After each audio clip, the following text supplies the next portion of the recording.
À Dieu, que Dieu soit béni, que Dieu soit glorifié.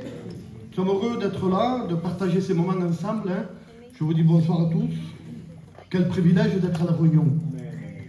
C'est un privilège pour nous d'écouter le conseil de la parole de Dieu, parce que la parole de Dieu nous donne de l'espoir de pouvoir changer, de pouvoir réussir, de pouvoir avancer, de pouvoir s'accrocher sur la parole de Dieu, s'accrocher sur la grâce de Dieu. On est devant le Seigneur ce soir. Et je voudrais que, de tout mon cœur, que ce soir, cette réunion soit la réunion pour toi. Que ce soit spécial. Qu'on vienne ici, dans cet endroit, et on vient fatigué, on vient découragé, on vient brisé, parce que c'est la vie qui produit ça. La production du monde produit détresse, angoisse, souffrance, pleurs, disputes, bagarres, tout ce qui est de mauvais. Mais quand on vient à la réunion, et quand on écoute le message de la parole de Dieu, la Bible dit que l'Esprit de Dieu convainc de justice, de péché et de jugement, mais nous montre aussi que Jésus est amour, et qu'il nous aime, et qu'il ne veut pas que le méchant meure. La Bible dira, Dieu ne veut pas que le méchant meure, mais il veut qu'il change de conduite et qu'il vive. Parce que pour vivre, il faut changer de conduite. Dans le monde, on a les directions. Pardonnez-moi de prendre cette expression, mais je ne peux pas être plus poli que ce que la Bible dit. Notre cœur est mauvais. Amen. Il a été souillé, notre cœur. Il a été touché par le péché. Le péché a touché l'homme, a touché la femme, a défait l'image, parce que l'homme et la femme, et l'homme était fait à l'image de Dieu. C'est la créature de Dieu. Mais l'ennemi a touché l'homme et l'a défiguré en quelque sorte. Il lui a enlevé l'image qu'il devait avoir quand il était tout près de Dieu. L'ennemi, il est l'auteur du désastre. Amen. Il est l'auteur du chaos. Amen. Il est celui qui veut détruire les foyers, qui veut détruire les vies. Bon, il ne veut pas qu'un foyer soit uni. Il ne veut pas qu'il y ait dans un foyer un duo. Il veut qu'il y ait un duel. C'est différent, hein? Il veut qu'il y ait des disputes. Il veut de la haine. Il veut de l'agitation. Il veut que le foyer soit stressé. Il veut un mal-être chez toi, dans ta vie. Ça, c'est le programme du monde. Le programme du monde, bien sûr que la Bible dira que la terre gît, ou le monde gît sur la puissance du malin. Alors, si on n'est pas à l'abri, si Dieu n'est pas avec nous, comprenez qu'on n'est pas en sécurité. Il n'y a pas de sécurité à nous. Pourquoi? Parce que la porte de notre cœur, elle est ouverte au monde. Pardonnez-moi pour l'expression, tout peut rentrer dans notre cœur. La Bible nous montre l'état du cœur quand il est sans Dieu. Il dit vol, meurtre, haine, jalousie, hypocrisie, orgueil. Tout ça vient dans l'intérieur du cœur, la Bible dira. Alors on peut aller au docteur, je le disais la dernière fois. Quand on est malade, on va au docteur. Et les plus grands spécialistes, avec les plus grands scanners, les IRM, peuvent détecter quand il y a un problème, quand il y a une maladie. Mais ils ne détecteront jamais le péché. Aucune grande machine. Même aux États-Unis, vous pouvez aller où vous voulez. Le scanner de Dieu, c'est la parole de Dieu. Amen. Le scanner de Dieu peut dire à toi qui es vivant, eh bien la Bible dit que tu es mort dans ton péché. Et tu pourrais dire, toi, mais je parle, moi, je parle. Je parle, moi, je marche. Je mange. Je vis. Aux yeux de Dieu, oui. Aux yeux des hommes, oui. Mais pas aux yeux de Dieu. La Bible dit, quand on le péché est là, c'est la mort spirituelle.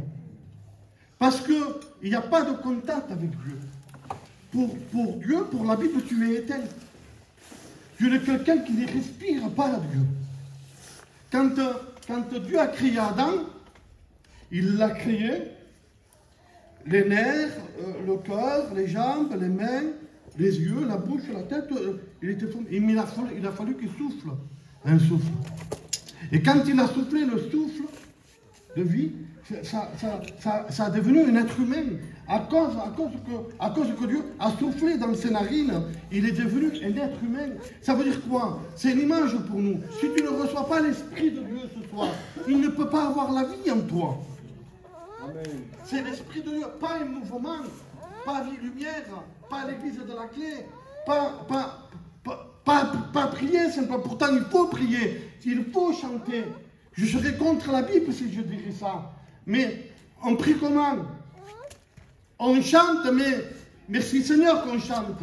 On vient avec une Bible, merci Seigneur. On est ponctuel à la réunion, merci Seigneur. Mais ce qui m'intéresse le plus, moi, c'est que tu rencontres Jésus. Parce qu'après, ta prière, elle sera efficace, ton chant, il sera efficace. Quand tu viendras à la réunion, tu viendras pour un but, pour louer Dieu, pour chercher Dieu. Tu sauras que cette vie que Dieu prépare devant toi, c'est la meilleure. Donc je vais rentrer dans le message. Je ne veux pas qu'on écoute un orateur ce soir. J'ai prié pour vous. Et je vous promets, pas qu'il t'a laissé, l'ennemi c'est le chien. Et près de l'église, ça y commence déjà à avoir des problèmes. Et des problèmes qui font mal. Je ne rentre pas dans le sujet, je juste me concentre sur ce qui est écrit sur la parole de Dieu. Amen. Et ce qu'il y a, c'est que je disais à Paquita aujourd'hui, et je le dis pour les frères, je roule une parenthèse en disant ça, c'est important de mettre de l'huile en réserve. Amen. Et j'ai écouté des cantiques hier, j'ai écouté des cantiques pendant longtemps le soir. Je me suis endormi avec les cantiques. Je me suis réveillé ce matin, j'ai écouté des cantiques. Et j'ai lu ma Bible. Et je sentais quelque chose, une paix permanente, quelque chose de spécial. Il faut aller à la réunion pour ressentir non, tu n'as pas besoin d'aller à la réunion. Il faut aller à la réunion. Mais je le sentais chez moi, ça. On sentit la case. Et le but de la vie chrétienne, c'est ça, de donner ton cœur à Dieu. Ce que tu ressens ce soir, tu peux le ressentir à la maison. Mais en remplissant les conditions de la Bible, la foi, la repentance et la conversion, ensuite Jésus vient. On ne lève pas la main, on se repent, on demande pardon à Dieu. Et ensuite, quand Jésus vient dans notre cœur, on va à la maison et on se fait la réunion. On chante les cantiques, on lit la parole de Dieu et on est béni. Et l'après-midi, il y a des soucis. Il y a des soucis. Bon. Il y a des soucis. Et puis, il n'y a pas qu'il est important d'avoir de l'huile en réserve. Si on n'a pas cette huile-là, comme je disais, l'ennemi, la terre joue sur la puissance du malin. Que la maladie, foyer dans les enfants, des disputes. Les voisins qui ne se supportent pas un peu trop parce que les ténèbres avec la lumière, c'est pas compatible. Des fois, tu vas à la caisse, toi, tu as une caissière à Auchan ou au Carrefour. Il faut discerner ça. Tu viens de la réunion, tu es béni, mais elle a touché peut-être aux cartes, à la magie, à toutes sortes de choses qui ne sont pas à la gloire de Dieu. Donc il y a les ténèbres, c'est contraire à la lumière. N'oublions pas que Dieu a séparé la lumière d'avec les ténèbres au commencement. C'était pas compatible. Hein? Et toi, tu vas à la caisse et elle l'a acheté. Elle est capable de commencer avec une figure, monsieur, du culte qui se passe. Mais il faut discerner ça. Et vous discerne que tu la déranges, hein, elle a agité. Qu'est-ce qui peut déranger? Vous savez, dans une réunion, je ne veux pas faire peur à personne, hein, mais il y a des personnes qui, des fois, ont touché à des choses qui ne sont pas à la gloire du Seigneur, comme la magie, les cartes, tout ça, peuvent venir à la réunion et peuvent même chanter, et ça ne manifeste pas. Ça. Il faut l'autre de Dieu quand il y a le... C'est ça qui va... Qu'est-ce qui coupe les liens? C'est l'autre chose. C'est la présence de Dieu. Le fait qu'il y a Dieu dans une réunion, le fait que l'autre chose se manifeste plus, c'est dérangé. Et quand tu vas à la caisse, tu es rempli de Dieu, et bien tu déranges l'amplitude de madame là. Alors ne te mets pas en colère, au contraire, Jésus t'aime, madame. Jésus veut vous bénir. Il faut toujours témoigner, un mot, une parole. On attend toujours le pépitre pour témoigner. Dieu ne nous a pas fait avec un pépitre en bois, en plastique. Hein? Eh oui, Dieu a mis sa parole en nous. Amen. Donc un mot de Dieu, une parole à quelqu'un, poussé par l'Esprit de Dieu, des hommes peuvent changer. Je prends le temps, je suis obligé de prendre le temps. Je sens ce que Dieu a mis dans mon cœur. Je ne veux pas limiter à un quart d'heure de réunion ou une heure, c'est pas le but. Le but, c'est de sentir Dieu. Et quand il n'y a plus Dieu, tu t'arrêtes et tu t'assois. Des hommes ont témoigné sur un marché. Un jeune garçon avec sa soeur qui faisait le marché. Et puis, la vie, on ne la connaît pas déjà, nous. Mais c'était un désastre. Ses parents s'étaient quittés. Il y avait vraiment des problèmes. Hein. On lui a donné un Nouveau Testament. Il s'est converti, c'est devenu un serviteur de Dieu. Ça sert à la réunion. Et c'était sur un marché. Vous voyez? Donc, c'est important de parler de Dieu à quelqu'un autour de nous. Donc, je lis ce passage de la parole de Dieu avec vous, qui se trouve dans le livre des Actes des Apôtres, au chapitre 8 et verset 26. La lecture est un peu longue, mais je vais la faire quand même.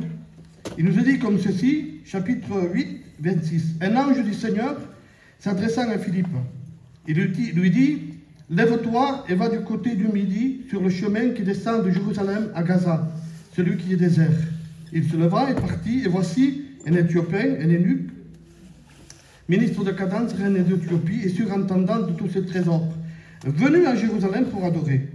S'en retournait assis sur son char et lisait le prophète Ésaïe.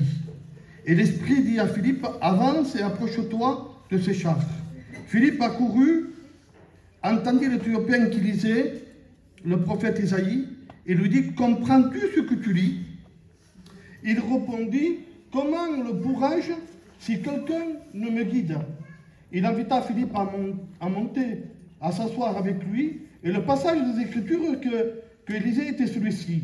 Il a été mené comme une brebis à la boucherie et comme un agneau muet devant celui qui le tend. Il n'a point ouvert la bouche. Dans son humiliation, son jugement a été relevé et sa postérité, qui la dépendra, car sa vie a été retranchée de la terre. L'eunuque dit à Philippe, « Je te prie, de qui le prophète parle-t-il ainsi? Est-ce de lui-même ou de quelqu'un d'autre ?» Alors Philippe, ouvrant la bouche et commençant par ce passage, lui annonçant la bonne nouvelle de Jésus, comme ils continuaient leur chemin, ils rencontrèrent de l'eau, et l'eunuque dit, « Voici de l'eau, qu'est-ce qui m'empêche que je sois baptisé ?» Philippe lui dit, « Si tu crois de tout ton cœur, ça est possible. » L'eunuque répondit, « Je crois que Jésus-Christ est le Fils de Dieu. » Ils firent arrêter le char. Philippe et l'eunuque descendirent tous deux dans l'eau, et Philippe le baptisa. L'eunuque s'en alla dans la joie. Je bénis Dieu et je rends gloire à Dieu pour ce passage des Écritures dans la parole de Dieu. J'ai sauté un peu à la fin parce que c'était pas... Il y avait un petit morceau, l'essentiel a été dit, et j'ai dit qu'à la fin, il était dans la joie. Je voudrais commencer par le passage des Écritures-là. Il parle des ministres, donc c'était quelqu'un, sûrement avec un savoir, sûrement qu'une certaine paye, un certain solde, parce que si on est ministre, je pense que quand même, on a un bon revenu. Mais je ne voudrais pas m'étendre sur ça et faire point pour point. Je voudrais aller sur l'essentiel de cette prédication. La Bible dit qu'il est parti à Jérusalem. C'était un homme de basané, un Éthiopien. Et puis quand il va à Jérusalem, il va pour adorer. Donc c'est déjà une bonne chose de venir à Jérusalem pour adorer. Nous savons très bien ce que ça signifie Jérusalem. Jérusalem, c'est la ville de tous les croyants. C'est là où les gens venaient adorer Dieu, aller prier. Et je prends cette image, c'est un peu l'image du local. On vient dans cet endroit, et on vient ici pour adorer. Et on vient pour prier. Mais malheureusement, on peut rentrer dans ce lieu après avoir entendu une prédication, parce qu'à Jérusalem, c'est là où la parole de Dieu est annoncée, c'est là où on chantait, c'est là où on priait. Et on pouvait même dans les rues croiser des gens comme ça. J'étais en Israël, moi j'ai le privilège d'aller en Israël, eh bien, on croise des hommes religieux. J'étais avec l'ancien Prico, et on a vu des gens comme ça. Mais il descend de Jérusalem sur son char, et il était venu pour adorer. Il descend, il lit le passage de la Bible où il est question de Ésaïe 53. Et après, on le lira ensuite. Ésaïe 53. Et la Bible dit qu'un homme de Dieu, qui s'appelait Philippe, un évangéliste, était en Samarie. Lui, il était en Samarie, Philippe, et quand il prêchait la parole de Dieu, cet homme de Dieu, il y avait une multitude de personnes qui venaient l'écouter. Il y avait des guérisons. Il y avait des démoniaques qui étaient libérés. Il y avait des boiteux qui marchaient. Il se passait des grandes choses. Mais c'était une masse de personnes, il y avait beaucoup de gens. Mais quand l'Éthiopien est monté à Jérusalem et qu'il s'en retournait, il cherchait Dieu. Et c'est très important parce que dans les Écritures, dans la parole de Dieu, il est dit comme ceci: je me laisserai trouver par celui qui me cherche. La Bible dit: cherchez, vous trouverez. Frappez, on vous ouvrira. Demandez, on vous donnera. Donc peut-être que toi, tu es dans une solitude. Peut-être que tu te sens seul, et tu te dis que peut-être les bénédictions sont pour les autres. Moi, je ne vois rien de Dieu. Je n'arrive pas à me convertir. Je n'arrive pas à recevoir de toi. Eh bien, je voudrais te dire tout simplement que Dieu te voit, que Dieu t'aime et que Dieu veut te bénir. La preuve est que quand Philippe est en train de prêcher à toutes ces personnes-là, il était bien. Imaginez, je donne un petit exemple, moi, ce soir. Imaginez la salle pleine de gens, comme on avait pour la mission, 350 personnes, avec les musiciens, le diacre, mes compagnons de service, les sœurs qui aiment Dieu, les frères qui aiment Dieu, et plein d'inconvertis. Et que Dieu me dise à moi: Max, tu pars d'ici, et tu vas à la montagne, là où il n'y a rien, mais il y a une personne là-bas. Une personne. Quel homme de Dieu pour quitter tout ça et pour aller, parce que c'est ce qu'il a fait cet homme-là, il a tout quitté pour aller voir cette personne-là qui descendait de Jérusalem à Gaza sur un chemin qui est désert. Désert, il n'y a pas encore de cause, il n'y a pas beaucoup de choses dans un désert. Et vous savez quoi? C'est que quand il y a des déserts que le Seigneur se manifeste. Parce que les déserts nous fait pleurer et nous fait chercher Dieu. Et on se dit: Seigneur, j'ai rien autour de moi, j'arrive pas. Alors on crie à Dieu. Et là, le Seigneur répond. Donc, vous voyez l'état d'esprit de cet homme-là et la sensibilité qu'il avait, qu'il quitte la Samarie et qu'il va sur ce chemin. Conduit par Dieu, par une direction de l'esprit. Et c'est ça qui est le plus important. D'être conduit par Dieu avec une direction de l'esprit. Vous savez que, malheureusement, on peut parler et battre de l'air. On peut tirer à blanc. Il n'y a pas d'impact dans un revolver quand on tire à blanc. On entend le bruit, mais il n'y a pas d'impact. Ça peut. Et ça, c'est quand l'Esprit de Dieu n'y est pas. Alors je comprends très bien pourquoi dans une maison, des fois, il y a de la rivalité, il y a des luttes. Même si on a été à la réunion. Et toi, tu es en train de dire: je vais à la réunion, je m'approche de Dieu, j'ai des combats, j'ai des luttes. Mais si on serait rempli de Dieu, si on serait béni, peut-être qu'on parlerait moins. Amen. Peut-être qu'on crierait moins. Amen. Peut-être qu'on ne dirait pas des mots qu'il ne faudrait pas dire. Amen. Mais quand on reçoit Jésus dans notre cœur, ça se fait tout seul, ça. On ne te dira pas, il faut faire comme ça, tu viens comme tu es. Mais c'est l'Esprit de Dieu. On ne met pas la charrue avant les bœufs. Je ne vais pas vous raconter, ne va pas à cet endroit, ne fume pas. C'est pas mon rôle à moi. Moi, je ne suis pas Dieu. C'est entre toi, Dieu. Si tu fais une confession ce soir en disant: je suis pécheur ou pécheresse, avouant ton état à Dieu et en criant à Dieu et en cherchant Dieu, il suffit. Tu n'as pas besoin de crier à votre voix. Parce que si tu cries, que tu pleures et que ton cœur n'est pas là, ça ne sert à rien. Ce qui compte, c'est entendre la voix de ton cœur. Alléluia. Tu peux prier, moi j'entendrai rien, comme un peu comme Anne. Anne était dans le temple, elle bougeait simplement les lèvres, elle parlait doucement. Et l'homme de Dieu qui la voyait, il croyait qu'elle était ivre. Elle va dire, non Seigneur, je repends mon cœur devant Dieu. Vous voyez, ce n'est pas la voix qui compte.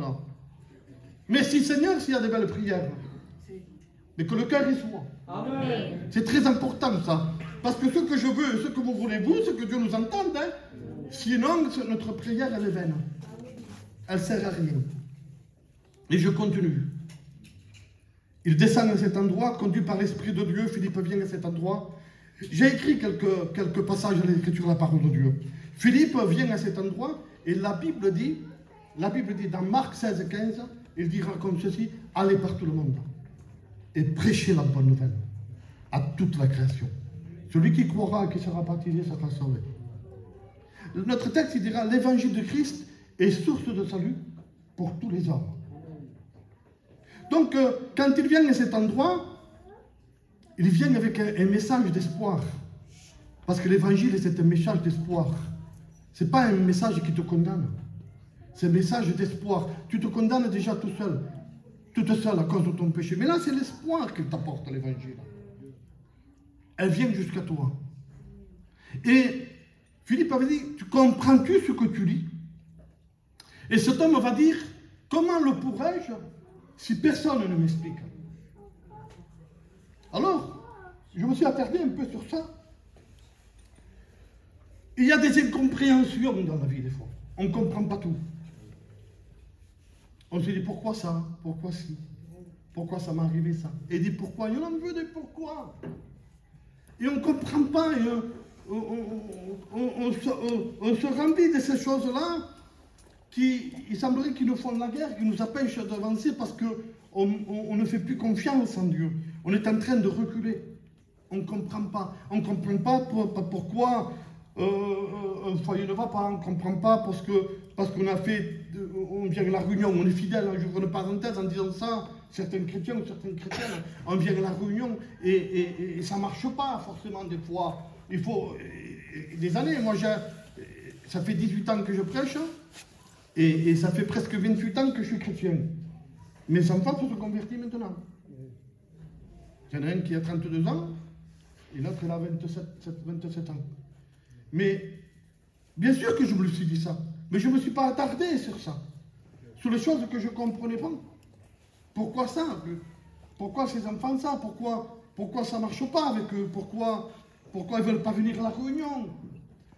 Je leur parle de Dieu et il y a toujours un conflit. Il y a plein de choses qui peuvent survenir dans ma vie. Mais je bénis Dieu parce qu'avec le Seigneur, quand on est fidèle, ça paye. Hein. Amen. Et lui dit, je ne comprends pas. Comment le comprendrais-je si personne ne m'explique? Alors tu ne comprends pas, toi, quand tu viens à la réunion, pourquoi ça ne marche pas pour toi? Il y a des personnes qui disent, je viens à la réunion, il y a quelques mois, 3 mois, 4 mois, c'est difficile de me trouver la cigarette, hein, et c'est difficile de m'en parler mal. J'essaye pourtant, mais il y a toujours quelque chose, et ces enfants me font toujours crier. Il y a toujours quelque chose, je ne comprends pas pourquoi c'est comme ça. Et vous pourrez mettre autre chose, vous. Mais tout simplement, quand on comprend, parce qu'il y a une explication quand même. Il y a une explication pour toi aussi, pourquoi tu n'y arrives pas. Je ne comprends pas pourquoi je suis dans une situation comme ça, j'avance pas, je ressens rien moi.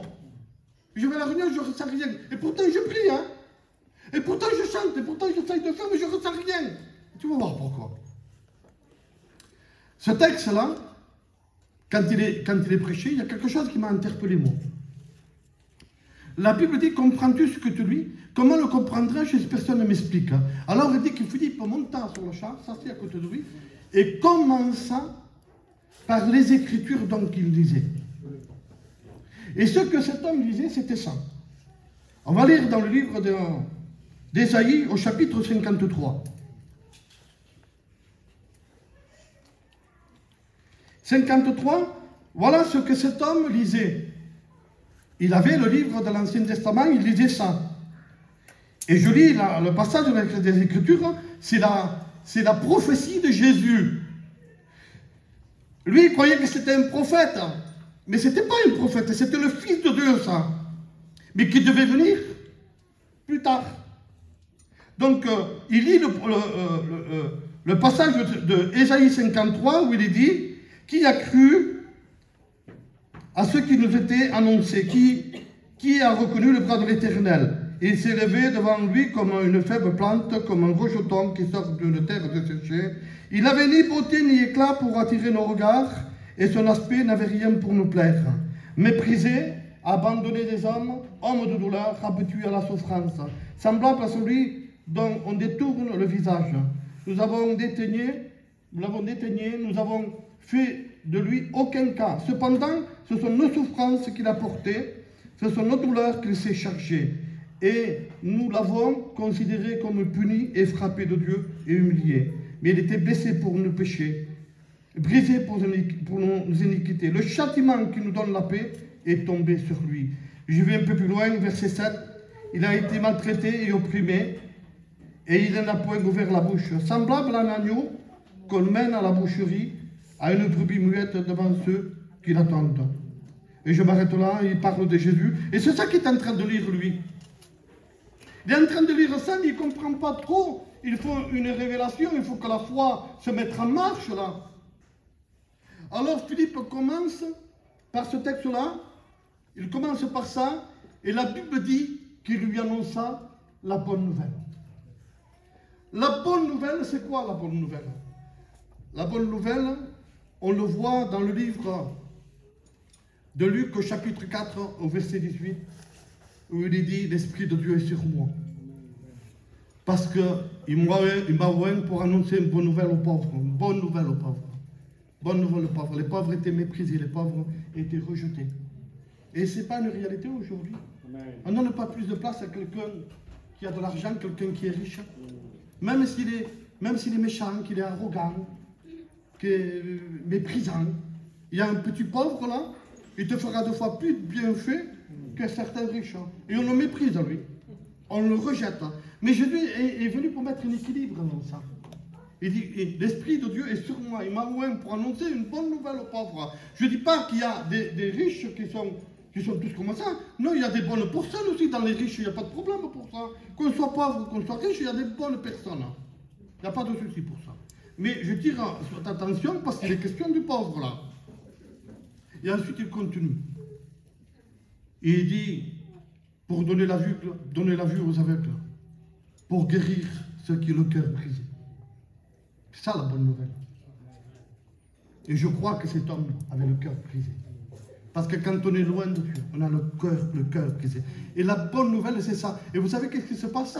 Il plie le rouleau, Jésus, et il dit, cette bonne nouvelle que vous voulez entendre, aujourd'hui, elle est accomplie.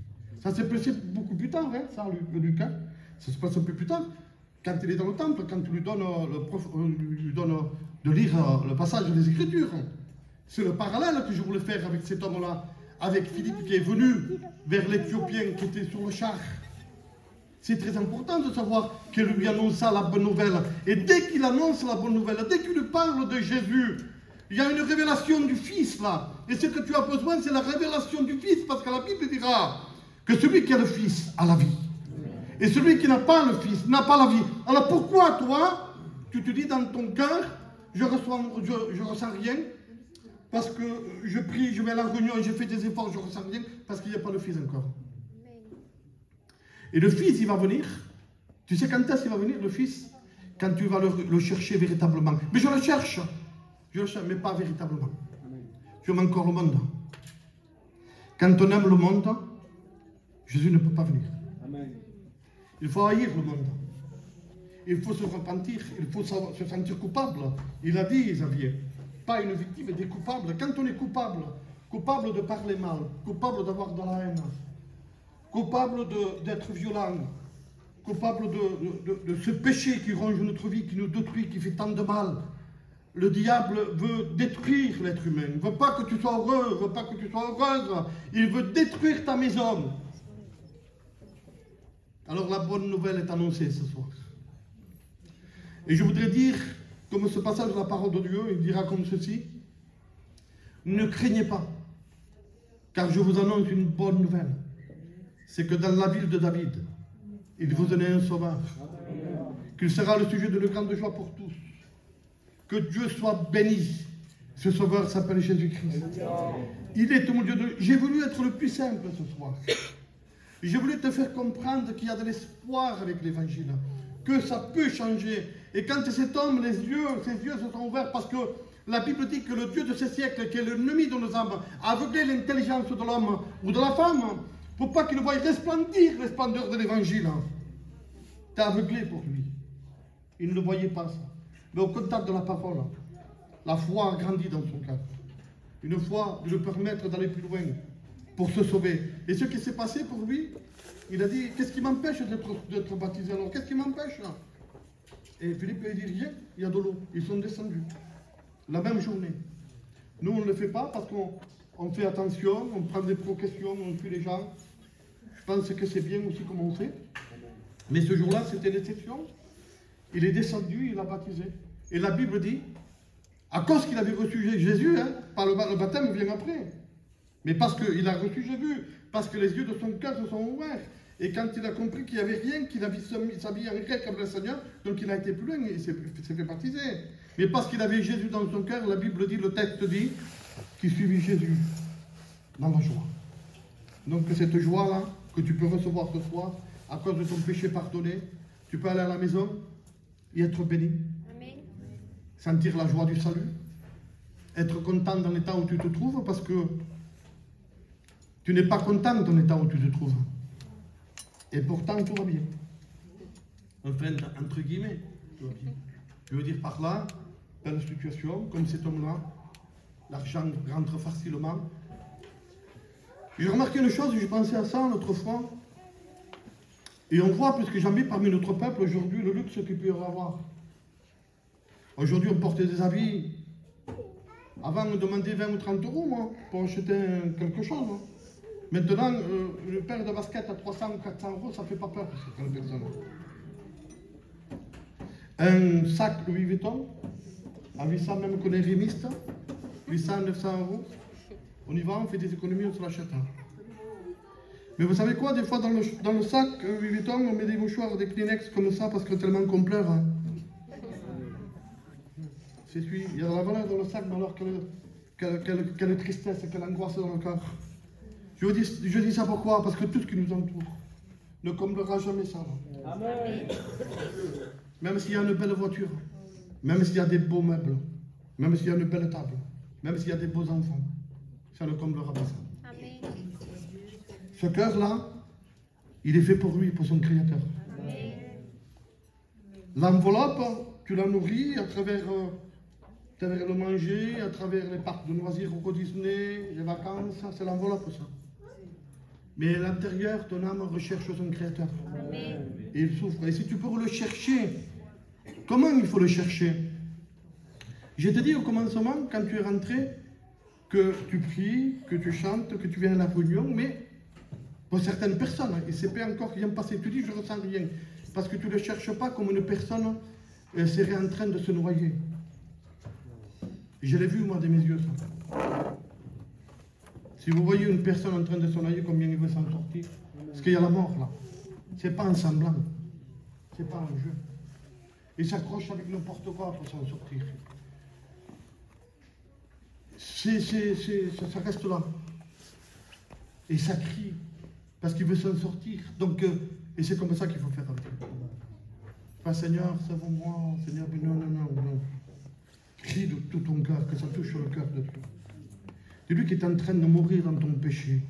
Que c'est l'enfer pour l'éternité. Si jamais il t'arrive quelque chose, c'est l'enfer pour l'éternité. La Bible dit 2 endroits où passer l'éternité. Le paradis et l'enfer. On n'en parle pas beaucoup de l'enfer. Il faut en parler, ça existe. Et il y a un lieu de tourment, la Bible dit. Un lieu de tourment. Un lac de feu. Où les gens qui n'auront pas fait la paix avec Dieu vont s'offrir toute l'éternité. Les secondes, les heures ne compteront plus. Les jours ne compteront plus. Ça sera atroce. Le diable veut t'amener là-bas. Et Jésus veut t'amener au paradis. Lui, il veut casser ta vie. Lui, il veut la casser. Lui, il veut que ta vie soit souillée. Lui, il veut te la rendre. Il veut que ta vie soit dans la sainteté, dans la sanctification. Si tu serais comme Dieu t'aime.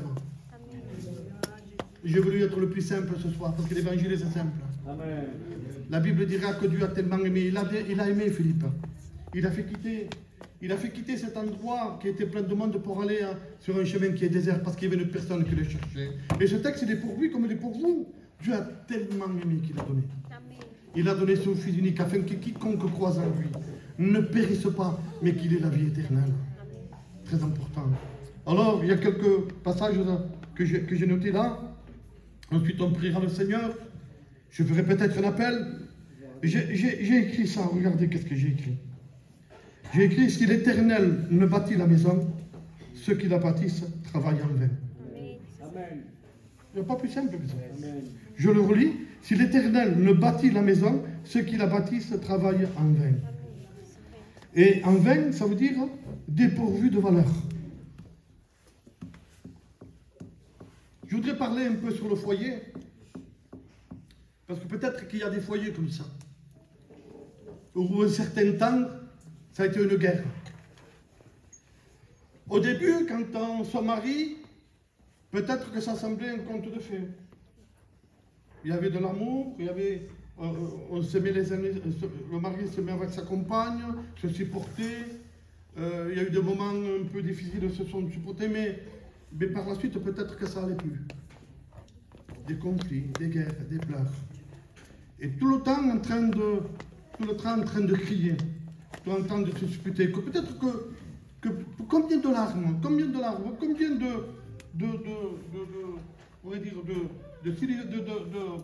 comment on appelle ça, des trucs en plastique là, comme des grosses poubelles en plastique, les remplir de larmes. Depuis le temps qu'on a pleuré. Depuis le temps qu'on a pleuré, personne ne le voit parce qu'on ne veut pas en montrer. Mais à la maison, ça va mal. À la maison, ça va mal.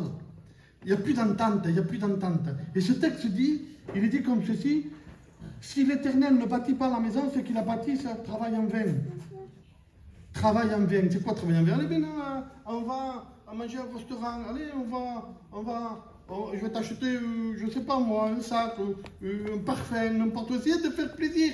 Mais le péché est là. Comment pouvons-nous faire quand l'ennemi s'est juré la perdition de ta maison, de ta vie? Alors, je ne ferai pas d'appel pour ça. Je ne peux pas faire appel pour ça, parce qu'il faut être honnête pour se lever. Et peut-être que tu te dis, qu'est-ce que je me lève, qu'est-ce qu'ils vont dire de mon foyer? Peut-être que tu ne veux pas que ça se voit. Peut-être que tu as raison. Ne le montre pas à personne. Je ne veux pas voir ce qui se passe en moi.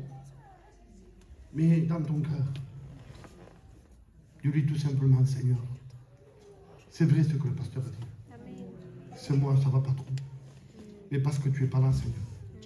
Si tu pourrais arranger ma maison un peu. Si tu pourrais toucher mon cœur. Si tu pourrais bénir ma vie. Si tu pourrais le bénir lui aussi. Pour que ça aille mieux, pour que les enfants ne pleurent plus. Mais je suis sûr et certain que le Seigneur il est capable de le faire ça.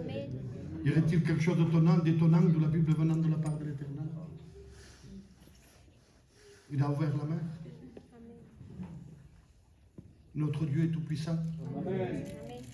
J'aime bien ce texte, parce qu'il m'a fait du bien. Des fois, c'est quelques textes là qui reviennent. Parce que la Bible, c'est un trésor. On la lit des fois. On la lit. Bon. On lit, on connaît. Et des fois, il y a un petit texte qui vient comme ça, comme un trésor, comme une perle. Et il percute notre cœur. Oui, qu'est-ce que ça nous fait du bien? On conduit, il revient ce texte. Avec le respect que je vous dois, il revient. Parce que la Bible dit que dans ton sommeil, ton cœur t'exhorte. Il te fait ta réunion, ton cœur, quand tu es béni. Ça parle, hein? Un vêtement blanc, une nappe d'or. Et il te rappelle la prédication, il te rappelle ce que ça a été prêché. C'est marqué dans la parole de Dieu. Hein? Il dit dans ton sommeil, ton cœur t'exhorte. Que c'est beau.